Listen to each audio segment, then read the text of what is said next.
ஒருத்தரா இருக்கிற எல்லாருக்கும் 1000ல் ஒருத்தரா மாறணுங்கிற ஆசை இருக்கு, ஏக்கம் இருக்கு, கனவு இருக்கு. ஆனா அதுக்கு ஒவ்வொருத்தரும் எடுக்கிற முயற்சி தான் அவங்க யாருங்கிறதையே தீர்மானிக்குது.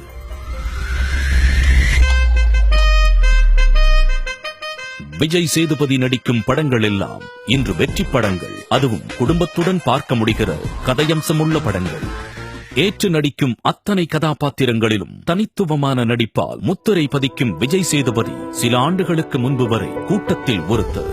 என்னால் எந்த காலத்திலும் நடிகனாக முடியாது என்றுதான் நினைத்தேன். கூத்துப்பட்டறையில் வேலைக்கு சேர்ந்த போது கூட என் முகத்தை பார்த்து அக்கவுண்ட் எழுதும் வேலைதான் கொடுத்தார்கள் என்கிற விஜய் சேதுபதி தன் கனவுக்கு எந்த பின்னடைவு வந்தாலும் பின்வாங்கவே இல்லை. துயரங்கள் தொடர்ந்தாலும் முறையான பயிற்சி இருந்தால் யாரும் நடிகனாக முடியும் என்கிற தன்னம்பிக்கை வெளிச்சத்தை பாய்ச்சி முயற்சி செய்து கொண்டே இருந்தார் விஜய் சேதுபதி. புதுப்பேட்டை, லீ, நான் மகான் அல்ல போன்ற படங்களில் சின்ன சின்ன கதாபாத்திரங்களில் கூட்டத்தில் ஒருத்தராக நடிக்கவே வாய்ப்பு கிடைத்தது.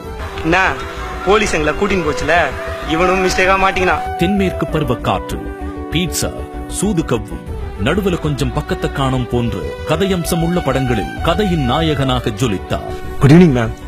பீட்சாஸ் நாச்சி கிரிக்கெட்ல கேட்ச் பிடிக்கலாம் பின்னாடியே போனேன். கதைதான் எல்லாமுமாக இருக்கிறது. நாளை 100 கோடி ரூபாய் வசூல் படம் கொடுத்தாலும் அந்த கதை கடைசி வரைக்கும் எனக்கு கொண்டு போகணும். அதில் கதையையும் கதாபாத்திரத்தையும் நம்புகிற நடிகனாகவே நான் அடையாளம் பெற விரும்புகிறேன் என்று சொல்லுகிற விஜய் சேதுபதிக்கு சிறந்த நடிகனாக இருப்பதே லட்சியம்.